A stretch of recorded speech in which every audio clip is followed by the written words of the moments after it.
What's up? Andito tayo ngayon sa may Ortigas sa office ng Viva. At andito ako ngayon sa boardroom. Kasi meron kaming maliit na ceremony kasi para mabigyan kami ng honor na nag-training kami ng 2 years as a P-pop idol. And ngayon yung pagkatapos na yun, aming training. Sa ngayon, naghahantay kami ng mga boss para sila yung magbibigay sa amin ng mga certificate. Medical certificate. Charis. Eyes on me. 1, 2, 3. Yay! We have graduated. Graduation day. Oh, bakit na naman nag-make up? Kasi meron kaming guesting kay Tito Boy. Ayan, sobrang excited na kami na. Para di ka mahirapan. Kasi mamaya kasi magkano na kami, mag-interview. Sabi niya, ilan ang ID mo, ganyan. Mga tanong. Job interview yata. Job interview. Oo. Hindi yata yun. Mali palang nabasa kong message. Yung sa ano pala yun, in-applyan ko palang trabaho kasi graduate na kami. Charot. Hindi. Nag-makeup kami ngayon kasi may interview kami kay Tito Boy and ayun, para pogi kami mamaya, di ba ate? Yes. Oh yes! Okay, nice one! Sis, ikaw na darating sa buhay na kailangan pumili ng isa lang. At ayun. This is a tough question. What if you fail? Yay! Nakatapos lang ng interview ni Tito Boy. Napakagaling ni Tito Boy magpaiyak. Charot! Nakatalo pa sila gustong iuwi ni Mo yung halaman. Ay, hindi. Totoo. Totoo yan, halaman? Totoo yan. Ano, kamusta kayo? Ito, Vlog ba to ni Tomas? Para sila ni President Tito Boy. Vlog ba to ni Tomas? Guluhin Oo, natin. vlog ko to. Guluhin natin. Gulo, pumunta kay Tito Boy. Ayan si Tito Boy, magaling magpaiyak. Dito tayo. Ayan si Tito Boy, magaling magpaiyak. Grabe na stress yung buko doon. Kasi napakalupit mag-Q&A ni Tito Boy. Salamat po Tito Boy, ganda ng opportunity na to para sa amin. Para masabi namin yung mga plano rin namin. Salamat po. Yo! Today is a normal day. Ayan, so andito tayo ngayon sa studio ko sa kami nagre-rehearse lagi. And ngayon ang gagawin namin, normal day lang naman ngayon.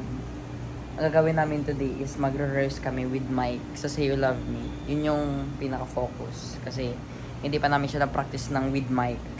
Kasi iba naman yung ginawa namin dun sa mga performance namin naka-headworn kami. Kaya ngayon yun yung ipapractice namin. Tapos ngayon din yung start ng workout day. Tapos na ako magpalaman kasi may laman na ba yan? Pero hindi kasi ako sanay kumain ng marami talaga. Kaya mag-workout na ako. So kung kakain ako ng marami, hindi ko kumain ako ng marami. Tapos mag-workout. Mamaya after nitong class, mag-workout ako. So ngayon, mag-stretching muna ako and inom ng tea. Tapos after ng tea, yung vitamins na iniinom, yung nadidissolve sa water. Let's go! Ayan, sa dance class ang suot ko. Sobrang simple lang. Nag-aano lang ako. Ayan, naka-t-shirt lang ako. May butas pa sa may, para press ko. Tapos naka-jogger pants na maluwag. Tapos yung luma ko ng sapatos. Ayan, flats lang. Ayan, stretching na ako. Salamat na lang.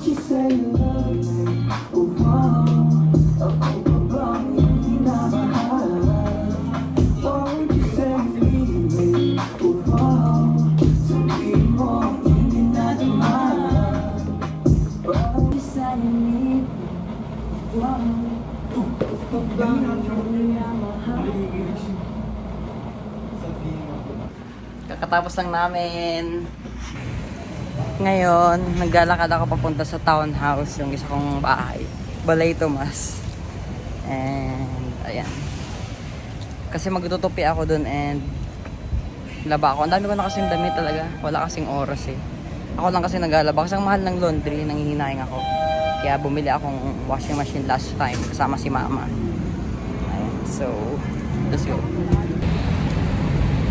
Walking na kami. Hindi pa pala ako mag-workout. Mamamalengke muna kami.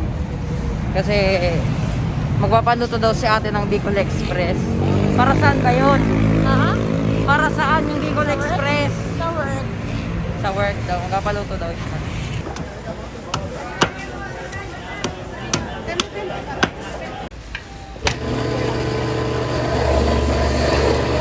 Hanap tayong sili habang nag-ano. Ayan. Nagkukod-kod sa amin yun eh. Yung kinukuha yung coconut fiber. Ano ba yun? Basta yung ano, kinukuha mo na yung ano, laman nun na white. Kasi hindi kami bumibili ng dilata eh. Kasi mas masarap pag hindi siya dilata. Siyempre masarap pa rin yung natural. Walang halong chemical. Pauwi na kami. Daming dinadaanan. Dumaan pa kami ng ano, ng grocery para bumili ng para daw sa cheesecake niya, ganyan, magagawa daw siyang cheesecake. Ay, di na ako makakatupi.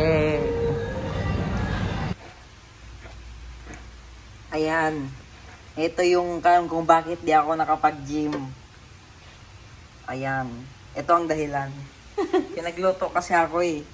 Dapat mag-gym ako eh. Yan yung dahilan. Kaya ayan. Sa next vlog na lang, mag-gym ulit ako. Bukas mag-gym talaga ako, sir. Umaga ako mag-gym. Or basta bukas, within the day, mag-gym talaga ako. Hindi ko pa kasi alam yung schedule bukas eh. Kasi send pa lang yan maya-maya lamang. Hindi na ako nakapag-workout. Si ate kasi pinagluto ako. Hanip na yan. Sabi ko mag-workout ako. Eh yung pag-workoutan ko kasi kondo, hindi naman yun talaga gym.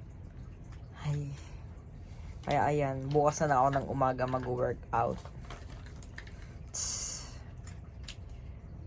Minsan talaga, may mga plano talaga tayong hindi matutuloy. At may ibang nakatadhanang mangyayari. Pero yun talaga yung plano ko, mag-workout ngayon. Pero ang dami ko namang nagawa ngayon, as in. Nagluto ako, tagal. Ang hirap ng stove dito. Papagatan ko na yun ng induction. Ang tagal ng electric stove. Ito, pero na ano ko na rin yung mga damit ko. And yung mga gift to. Hindi ko pa na unboxing yan. Unboxing ko yan. Pero ito yung mga damit ko. 'Di ba sabi ko kasi kanina magtutupi ako. Wala na ako nagawa kasi nagluto ako. Ako nag-slice, ako naglahat-lahat. Okay, sige. See you sa next vlog.